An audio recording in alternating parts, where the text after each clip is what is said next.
What's good with YouTube? You already know Big Flocka with a convict's perspective, and I'm gonna smash, dash, and slide on through that little bit of energy. Please hit the like, subscribe, comment, do all those things to help support this channel, and hit that bell notification for future fire content. So check it out, as you guys can tell by the title, man. Interesting topic. Before we get into this topic, when it comes to the Border Brothers, man, there's a channel out there that only really one channel that's a BB. That's the real John Diesel, man. Tap into this stuff, man. I'm gonna tell you like this, and the reason why is I've seen people from north, south, and whatnot on this, right? And a lot of times there's going to be people are a little bit biased at times when it comes to certain topics or towards their people, right?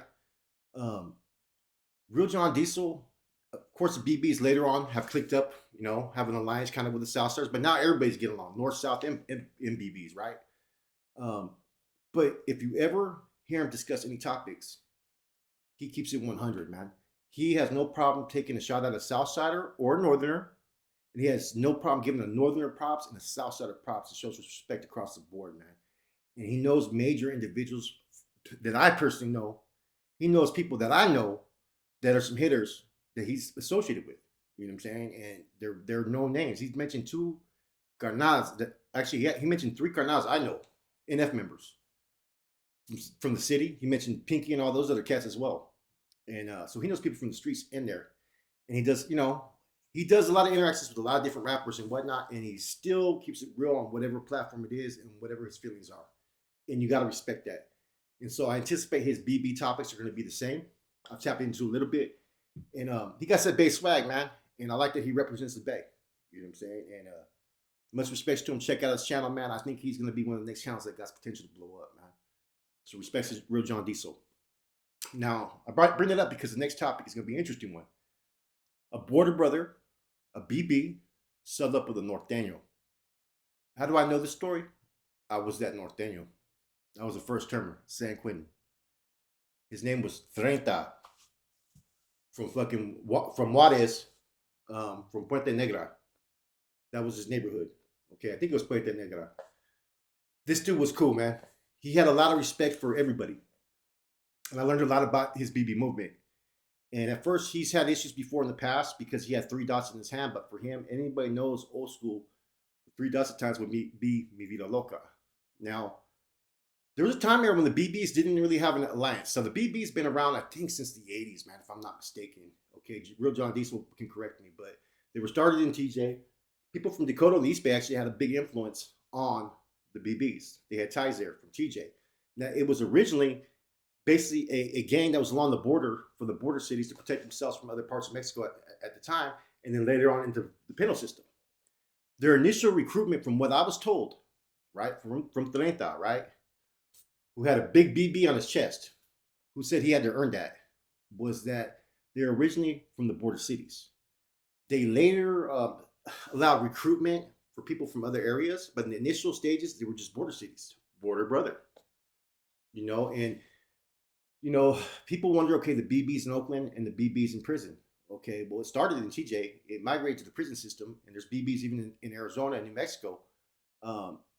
Oakland had a strong faction out there that pretty much took it to the streets as far as the street gang banging, and recruiters started recruiting at a young age. So yes, they are tied in. It's an interesting story. John Diesel can explain it, but there is a little bit of a difference between a BB in prison and on the streets, but it's also the same thing, if that makes sense. Because BBs in prison, you have to earn each fucking letter. You know what I'm saying? You have to put in work. And one of their main enemies for the BBs, he told me at the time, right, back in the 80s and 90s, was they used to get off of the Africanos a lot. You know what I'm saying? And it was because a lot of bices used to, they tried to make fun of them, pick on them, and try to oppress them. So they stood up for their own. You know what I'm saying? And they had no issues, really, with Norteños or South. A lot of them actually did not like Southsiders, believe it or not, because he didn't like Southsiders. He liked them, but he said there was a lot of times where they tried to dictate their program. He told me. He said Norteños never did. He said he'd been in Corcoran, Jamestown with Norteños. He goes, you guys were low in numbers. He goes, but you motherfuckers get down. And so he had a lot of respect. And he showed me his 3 dots. He goes, yeah, I'm not a Sureño though. I have no issues with Sureños. I have no issues with Norteños. He goes, actually, I like Norteños better. He said, and he wasn't scared about it. You know what I'm saying? And we liked him. Me, fucking homeboy Happy, fucking Littles, fucking a couple other homeboys, Persian. You know what I'm saying? This was my celly. Everybody liked him and shit. He had two missing teeth right here, fucking. So he'd sing corridos, and then every once in a while he fucking J Cat off in the cell, and he started doing his eyes like that. He'd go, "All I want for Christmas is my two front teeth," and he had a strong accent. You know what I'm saying? And he was singing the corridos, and they would all get pumped up, right? And so he was telling me though about a lot of conflict they were even having there amongst people from southern Mexico and central Mexico. So they politic too, believe it or not. You know what I'm saying? And so that's when he explained that each letter and that they are they're like a movement, like organization. You know what I'm saying? It's expected for you to whatever they have their own little. He didn't go into any of the rules. I can't really speak on the rules, right? But they are a prison. They are a prison gang. You know what I'm saying? So I don't know what their activities are, but I think that their whole focus was on protection. Um, Later on, like I said, they ended up having relationships with Southsiders because a lot of things changed in the 2000s. If you were in the system in the 90s, it was different. The Southsiders weren't as political on the main lines at all. You know what I'm saying? They relied more on the numbers.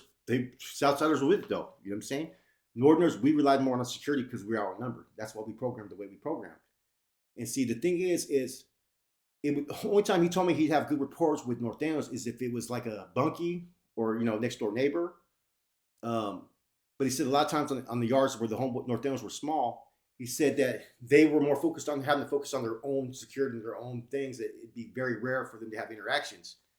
And a lot of times they would be skeptical of BBs because they didn't know who they were aligning with at the time.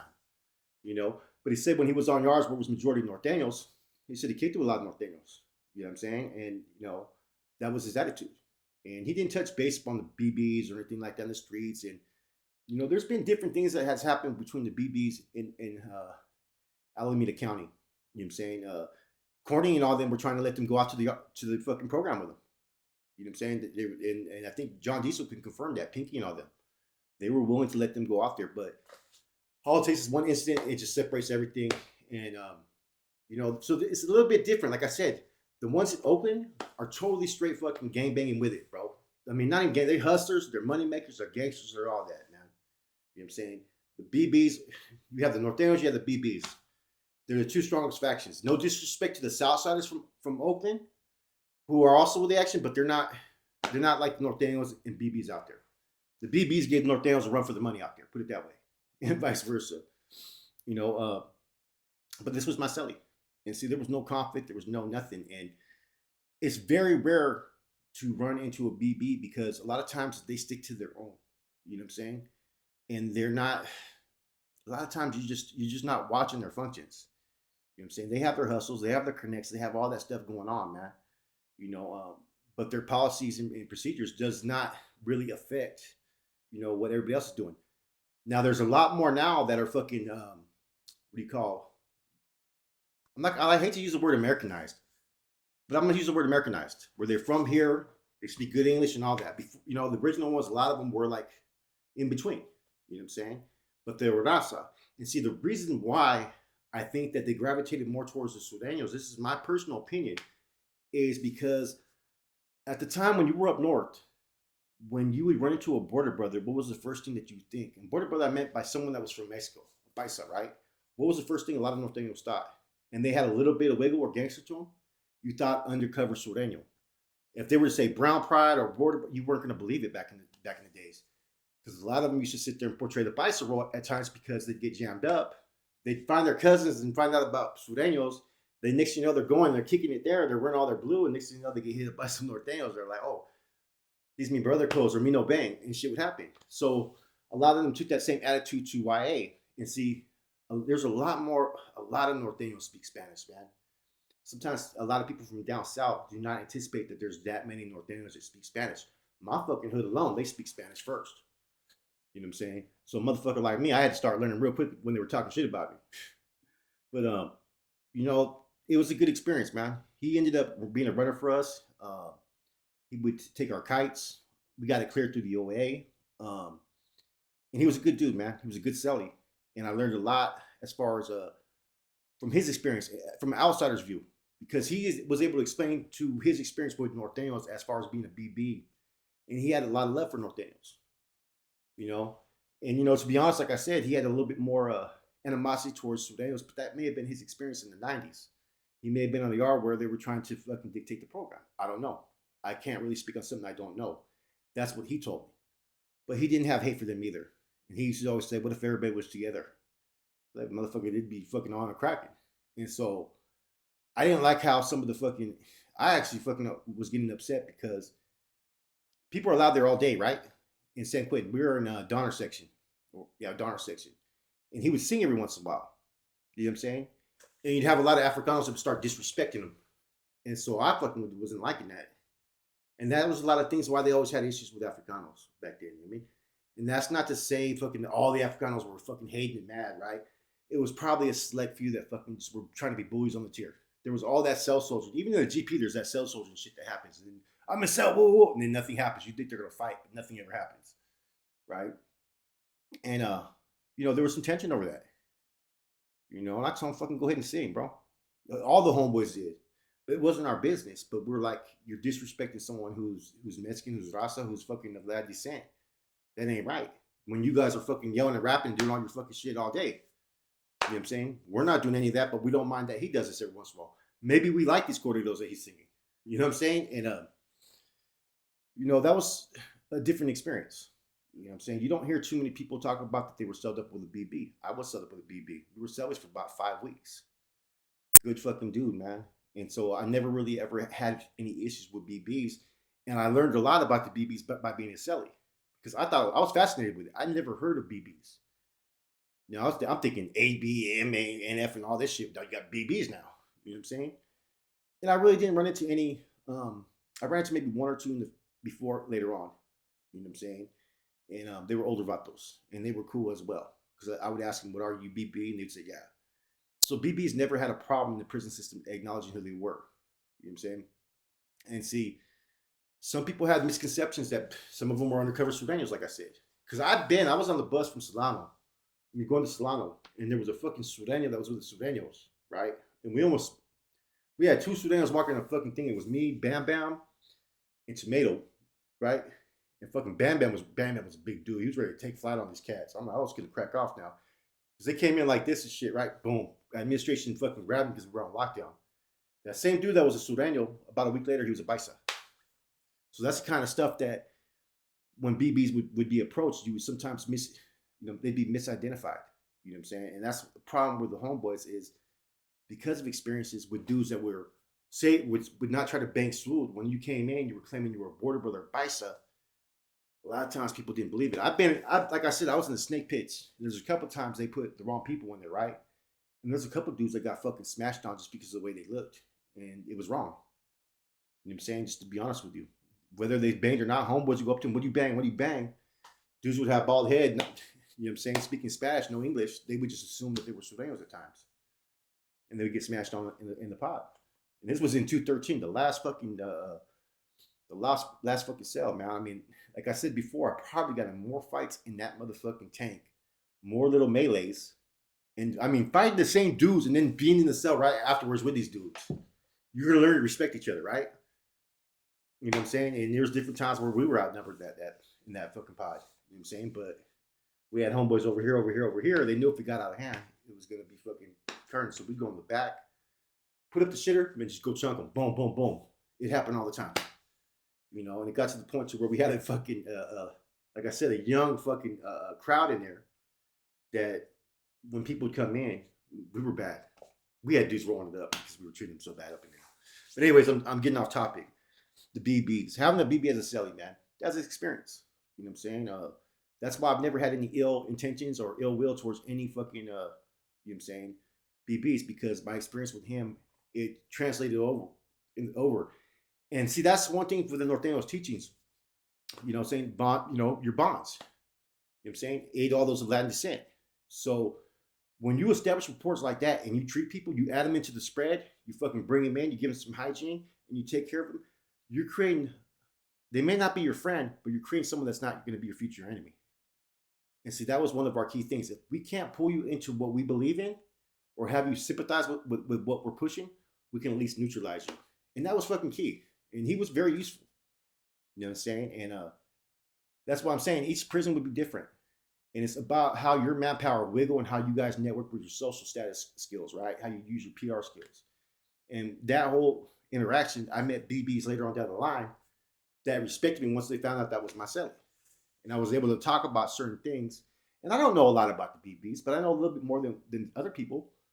And I'm able to talk about this stuff. And they're like, okay, you do know a little something. Hey, it is what it is, man. And yeah, that was the most interesting celly that I ever had, though. You know what I'm saying? It was because back then they used to sell us up with biceps. You know what I'm saying? They sell Nortenos up with biceps. And that was always interesting too. Sometimes that'd be interesting to sell, man. You get some dude that doesn't know any better, they start doing some shit, man, and they just haven't been schooled, man. But he was well schooled, and he used to stay on his people too. And he used to sit there and tell us that, look, if any of these bicycles get out of line, you let me deal with it. You have to respect that, And I know those are there. He had a forever lasting fucking, what do you call you just remember that. You remember how he was, and so therefore in the future, that's why I said when everything I was hearing about Oakland, how they were just going at it, I kind of started to separate the two. I go, no, this isn't the BBs. I know they're tied in, but it's weird. Like I said, they're tied in, but they're street gang. They haven't been to prison. The ones in prison are a little bit different than the street, but they're all connected. It's hard to explain, man. But yeah, what I'm saying? I was a Norteno that was actually sold up with the border brother, with an actual BB. Had it right there on his fucking chest. Earned it. You know what I'm saying? I think one of them he stabbed a black dude, and I forgot what the other one he got it for. But he told me during the 90s, I don't know if they started 89 or 92, but whenever they started, their main enemy was blacks. Because Norteños and Sudanos weren't coming to their aid because they were on their own. And some dudes would try to punk them. So they formed together to really stand up against the blacks. And that's the truth. And a lot of that still occurs in the feds, And right now in the feds, that's the deepest fucking car. Is the fucking bicycle car. Then afterwards, probably the DC car. Then maybe the Crips or the one percenters, the Muslims, Crips, and then you got a little bit of toss up of everything, man. Anyways, hope you guys enjoyed this spiel, man. Shouts out to Trenta if you're out there, man. That's the homie right there. Much respects, man, and I hope John Diesel taps in and gives his feedback on this, man. This is, like I said, I know a whole lot, but very little at the same time. If that makes sense. That said, much respects.